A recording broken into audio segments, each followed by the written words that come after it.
Again, hello there, my YouTubers. Welcome to the Maple Leafs pregame conference. We're going to kick on the Edmonton Oilers later this evening. I'll take you live to it right now, and we'll be back at midnight with the highlights.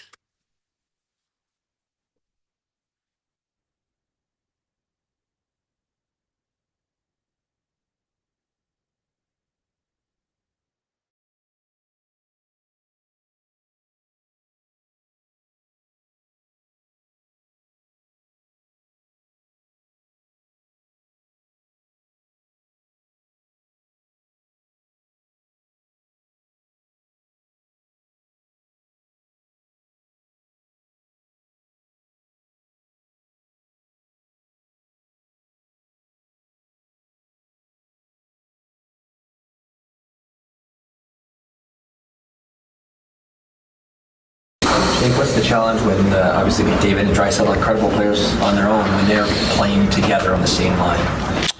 Yeah, I think they like to move them around, and they play together a lot, even if they're not, in the lineup together. They're going to be out there a lot with each other in offensive zone situations and certain times in the period. So something we're used to seeing, and obviously, I guess to be aware of it. How have you felt about your game since coming back from the injury? Yeah, it's been a little bit up and down, I think, going along with our team play overall. So big road trip for us here before the break, and looking forward to getting off to a good start here with the Oilers tonight. What have you liked about what you've had since you came back? Yeah, I think the first couple of games I was a little better than the last couple, and like I said, we won the first couple and we didn't win the last couple, so pretty much how I feel. Pretty well for you guys against the Oilers last game in November. What do you recall the most about that game and that performance? Yeah, it was a good game. I think we were down 2-1 late, came back, tied it up, won overtime, I believe. Just a good 60-minute effort, sticking with it. Killed off a good 4-minute power play, I believe, too, late in that game or second period. I can't remember when it was, but yeah, it's always a good test against these guys. It's going to be no different tonight. With goals hard to come by lately for you guys, just how much of a jolt are you expecting if John and Matthew are able to go here? Yeah, certainly. Getting two pieces, part of our top six forward group, it's obviously going to help any team. Both those guys are excellent in front of the net, and oftentimes when you're not scoring goals, that's where you need to get to. So having those two guys back, if they're playing tonight, definitely will be a boost for us in the net front game as well. What's your sense of the penalty kill right now? Just a stretch where it goes in at times, or is there any sort of adjustments that you're looking for? Work today is broken. We're all working in too many disconnected apps, and it's killing team productivity. But for the first time, there's a platform that fixes it by combining everything you need. Projects, chat, and knowledge in one place. It's all powered by the world's most complete work AI, so you can find answers from anywhere and get work done faster. Introducing ClickUp, the everything app for work.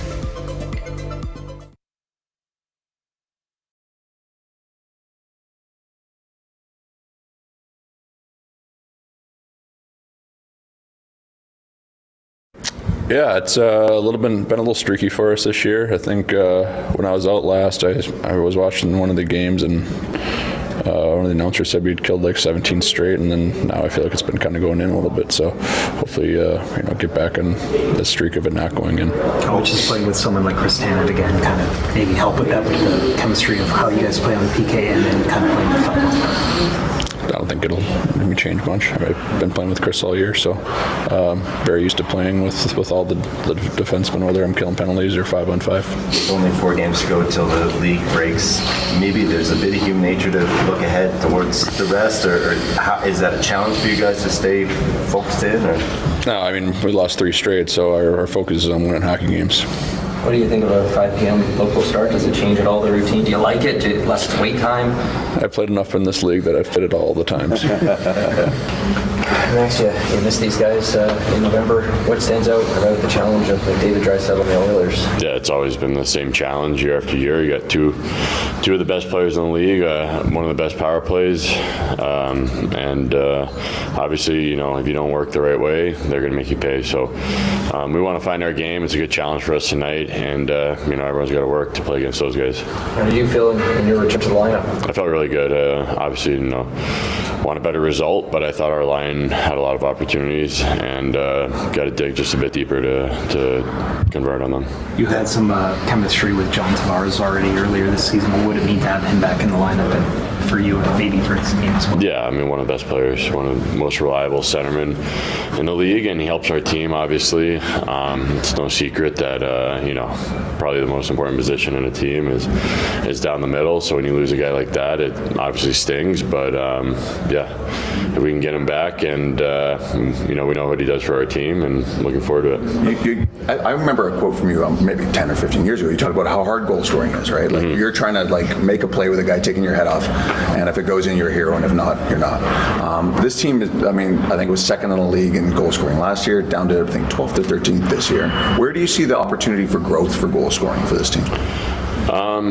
Maybe being a little bit grittier around the net. It's no surprise or no secret that we've been trying to play a little bit different, I think, than they were last year. A little bit more of a north-south style. Sometimes that takes a little bit of grit to get into the inside, that extra effort, that extra battle to win a battle in front of the net, get second and third chance, or beat your defenseman off the wall to the net. So while it sounds simple, I think we're trying to play a little bit more of a simple game, but that comes with a little bit of an attitude that you're going to win your check, and ultimately that can help you score a goal. Have you seen progress in that area this year? Just like our game relies so heavily on it, it's come in waves. There's been times where we felt very good about our game, and times where not so much, and that's the same with any team in any season.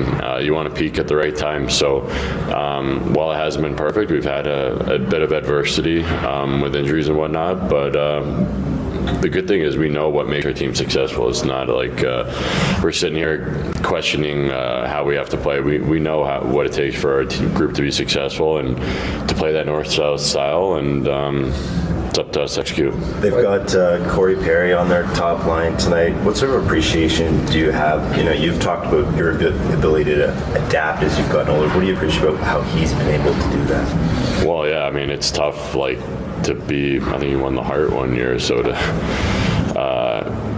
maybe definitely take a step back in your career and kind of play different roles. And it's tough to show up to the rink one day and play on the fourth line or be out of the lineup, and then show up the next day and you're playing with the best player in the league. So it's it's hard, and you kind of, unless you're in that situation, you don't really understand that it's hard to turn it on and off and kind of wear all these different roles within a team. But at the same time, we're fortunate and blessed to be able to still do this, and him obviously longer than me, but you definitely have more of an appreciation when you go through yourself. What have you liked about McCabe and Tanev as a shutdown pair when they've been together this season?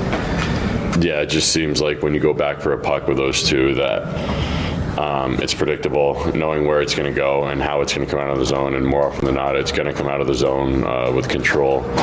And for me, that's what the top teams do, what the top players do. It's that predictability, and two guys that just go about their business the right way, and it shows.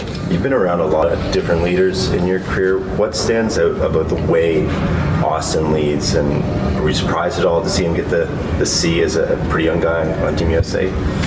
No, I wasn't surprised at all. It's no secret what he's accomplished, and it's one thing being a captain in this market as opposed to other. Comes a lot more responsibilities, and he's handled it amazing. There's no ups and downs with him. He's even keel. He doesn't ride the highs or lows, and that's what you want out of your captain, and in a big market. And so at that stage, it's no surprise that they named him captain. I'm thrilled for him. I feel like this year being out of lineup a little bit, maybe I feel just take it a little bit personally. I don't think he gets the credit that he deserves, and I know he's everyone knows him for scoring goals, but he plays both ends of the puck really, really hard, makes all little plays all over the ice that people probably don't see or appreciate unless you play with him or watch him closely on a nightly basis, and that's what leaders do.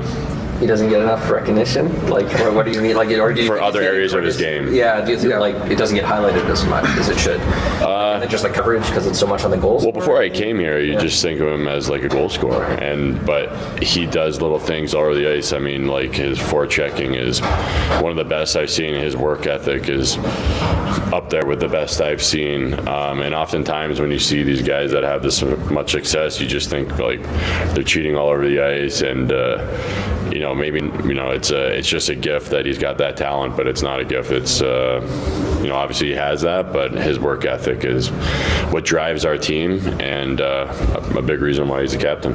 You're a veteran of the league. What's a 5 p.m. start like for you? As hockey players tend to be creatures of habit. Do you like it that you're out earlier? Does it change it up at all? Well, we're out at the same time. So it's good for you. You like it's 7 p.m. game. Yeah, so it is.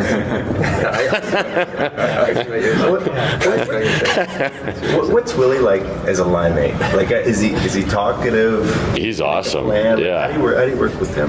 I love how he sees the game so much differently than anyone I've played with, and that is what makes him so good, and that's also what makes him unique. And you talk about predictability, and I mentioned that's how our team wants to play, but the top players in the league don't play like the other guys, right? They gotta have a little bit of uniqueness to them. So I love trying to pick his brain about hockey and why he's so good, and I don't even think he knows why he's so good.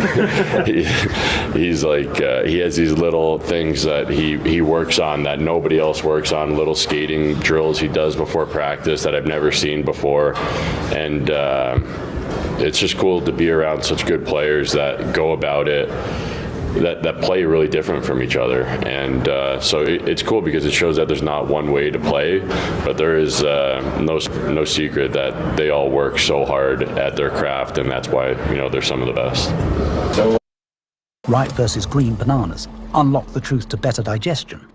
Can't go? Do this to clear out stuck poop fast. On June 17th in 2019, my mom was rushed to the hospital to have what was basically a log of poop surgically removed from her colon. What happened was, when she hadn't pooped in 3 days, the doctor told her to try prune juice, and then he told her to try fiber supplement. So what's the outlook for John and Nye? Yeah, I think they're good to go tonight, so it'd be great having them back in the lineup tonight.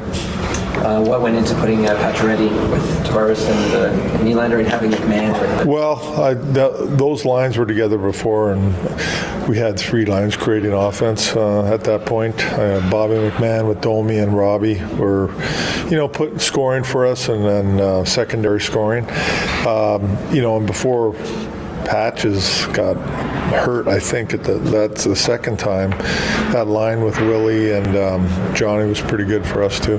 When you reach this point of the season and you have somewhat of a healthy lineup, do you kind of want to have some consistency in what your lines are going to be? I think you always really have pairs that are consistent, and I think the third guy is I've always moved him around a little bit depending on how things looked, how things were going. Mix it up a little bit, but I do like working in pairs. So Mitch and Matthews have been a pair all year. Pretty much Johnny and Willie have been a pair all year, and Max and Bobby have been a pair for quite a bit of the stretch this year too.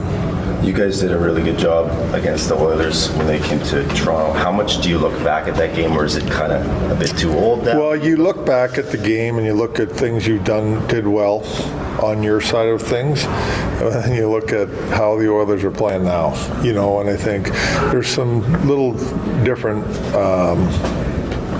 situations the way, in my opinion, how the Oilers are playing now. So we got to be prepared for that. Do you want to share any of those? No, not really. Why have they been so much better? The Oilers? Well, I think their power play is clicking better. I think also they're playing, to me, they look like they're playing a quicker game, looking to play fast all the time, get going, put teams on their heels as much as they can. That's what I see when I watch them. They're obviously, they have some great players over there that you got to be aware of and be on top of as much as possible and take time and space away from them. But they're playing fast, so we got to be on our toes. We got to play fast ourselves, and we can't sit back and watch them. We got to get going. We got to be aggressive. What are you seeing when you see your penalty kill right now? Well, I don't believe we're giving up a whole lot, but it's one play and it's going in our net right now, so we just got to clean that up a little bit. And I think the penalty kill is still doing a good job, but like you said, it's going in the net, and we got to be clean up the mistake that is happening when it goes in our net. What do you make of the way Corey Perry's seemed to have reinvented himself a little bit? Yeah, and he loves the game. I think that Corey, he loves the game, I think more than anything, and that's why he's still going. And he's the type of guy that's probably a great locker room guy, and, veteran leadership, he's won.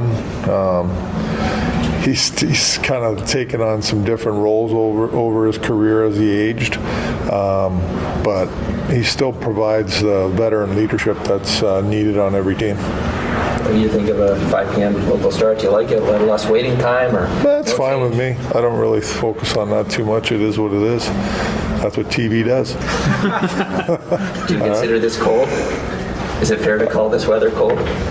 Yeah, it's cold, but it's not that bad, is it? I thought it was cold. It's, yeah?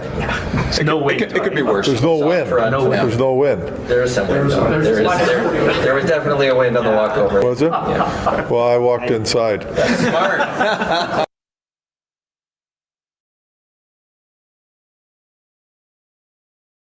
Hey, if you're a renter in Canada and you're struggling with heavy credit card debt, $10,000, $20,000, $30,000, I just want to share some numbers with you here.